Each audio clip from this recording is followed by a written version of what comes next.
remember I called you when you guys passed that bill.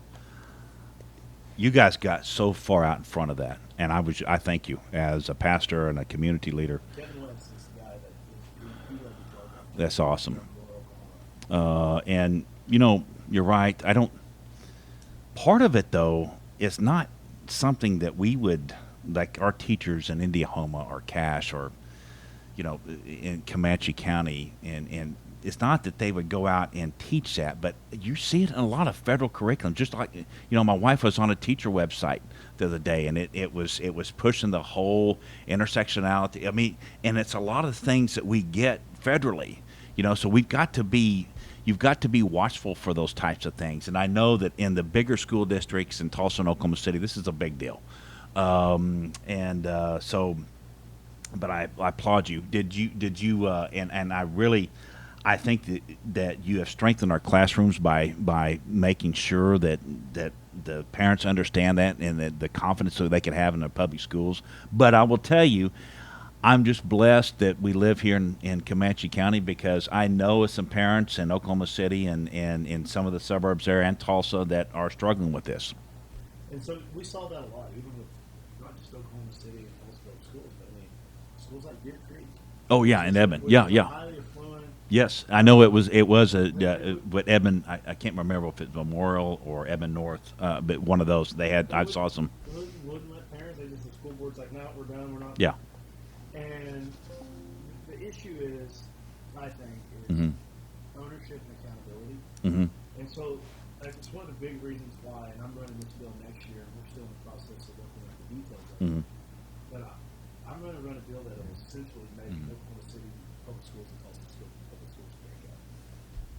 And here's why. Because, we need market pressures, or not necessarily market pressures, but Mm-hmm. we need options and choices. Mm-hmm. And Oklahoma City is so large geographically Mm-hmm. that if you are a poor person inside of downtown Oklahoma City, Yeah. with the exception of a couple charter schools, you don't really have any options. No, you don't. Because even You if you don't. go to a different high school, it's still Uh-huh. big city public Mm-hmm. schools. Yeah. So I wanted to see those busted up. And here's another big issue. And I always use this example, is if Jerry Brown in Chattanooga had a 6% graduation rate Mm-hmm. of name the subset Mm-hmm. of the population Mhm. you want to pick out. Mm-hmm. It doesn't matter which one. If he had a 6% graduation in Chattanooga, Mhm. Oklahoma, they would run him out of town. Yeah. Or they'd drag him out of town by Yeah. force. Yeah. Yeah. Same thing in India, any of these Yeah, schools. yeah. Why? Because the people have taken ownership of the school. They Yeah, believe in yeah. education. They Mhm. value it for Mhm. public education. Mm-hmm. But the problem is in Oklahoma City, you have the whole south side of Oklahoma City may only have one school board member. Oh yeah. You're Yeah. talking Yeah. 50,000 people, 100,000 people. Yeah. So I want to see them busted up into more community-centric, and then that way communities can have ownership. Yeah. That sounds like a novel concept because you're touching on something here that I think I struggle with, and the whole idea of school choice. And I know that's probably the I don't know, the 5,000 pound elephant in the room right now, because there's two. If I was one of those parents in Oklahoma City, I would tell you school choice in a second. Let me start my church school tomorrow, and I promise you we would take care of that little baby. The problem is, and as long as we still have the rural community schools like Indiahoma, I think it could hurt us if you know what I mean? But if Indiahoma ever closed, I would do it in a second. I would want it. You know what I mean? Because we'd start our own Christian school right at our church. You see what I'm saying? And I think a lot of churches would do that across the country. So this is where, as long as we have our rural schools and that we have control over it, I'm not necessarily for the school choice bill as it's written. But if we ever closed, you would see me. I'd be calling you every day, Trey. So, and that's a position that again, and this is why I've kind of come up with 99% of the problems. Mm-hmm. If you take all the problems out that we hear about from other states, like all the issues that are coming out of the state of Oklahoma education system, it really comes down to these schools: Western Heights, Oklahoma City Public Schools, and Tulsa Public Schools. 99% of all the problems: the low graduation rates, the placement Mhm. for kids, not giving kids choices and options and all that jazz. And so that's where the issue. Rural Oklahoma is not necessarily broken. Mhm. Even the mid-sized schools like Mhm. Lawton are not necessarily broken. The issue is 100% Oklahoma City public schools also. Yeah. And Yeah. so, and I understand and I empathize for the folks that are advocating for the vouchers and the school choice and Mhm. stuff like that. And I have this argument with a multitude of the people that are proponents of that, Mhm. including the governor, Mhm. that I'm not for that. Why? Because I think it takes resources away from my Mhm. rural schools that need Yeah. all the help they can get. Yeah. But that's what one of my solutions is. Yeah. I think there's more than one way to skin a cat. Yeah.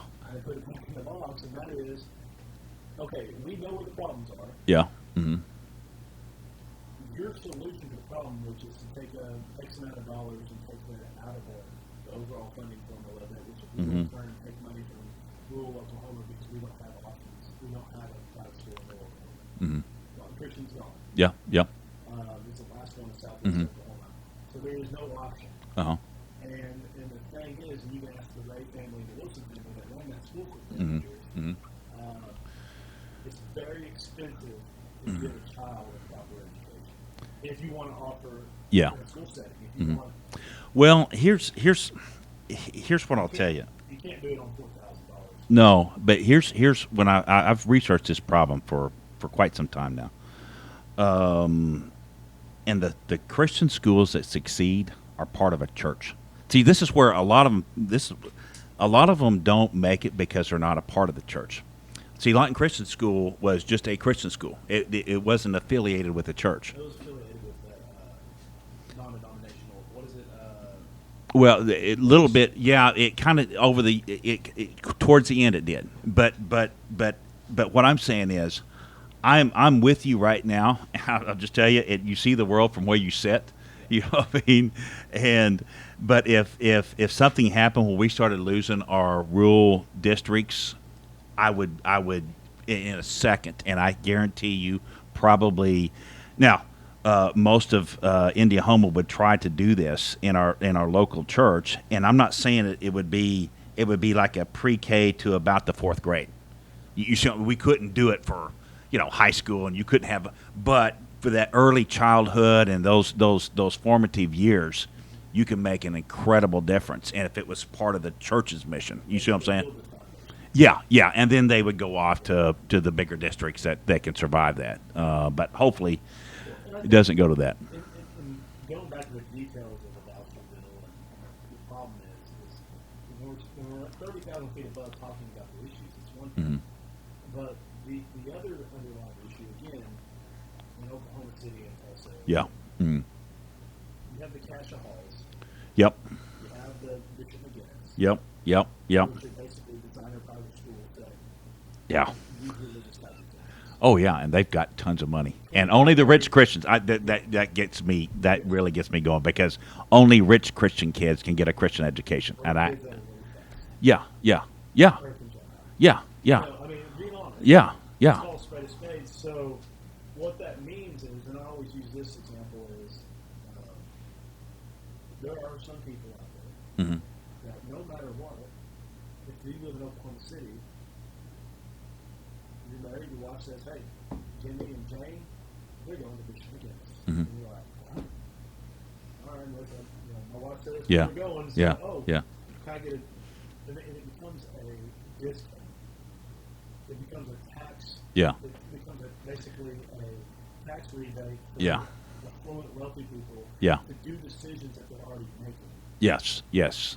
And that was one of my things. Is if Yeah. the goal is to really give opportunity to socioeconomically Mhm. distressed Mhm. inner city kids, which is one thing that they push really hard on. Is if that's the goal, let's put an income modifier on it. Mm-hmm.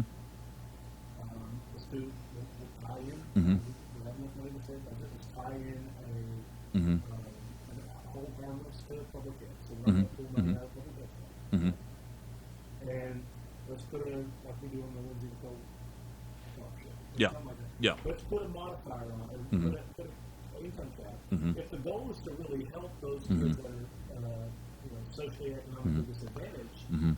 to give them options, Mm-hmm. so that they can lift themselves out Mhm. of the cyclical nature of poverty, Mhm. I'm all for that deal. Yeah. Let's leave no book unturned. Yeah. But if it's just so that people that are Yeah. already making these decisions and want a Uh-huh. tax break on it, so they can send their kids to Yeah. a $30,000 a year school, then Yeah. I'm Well,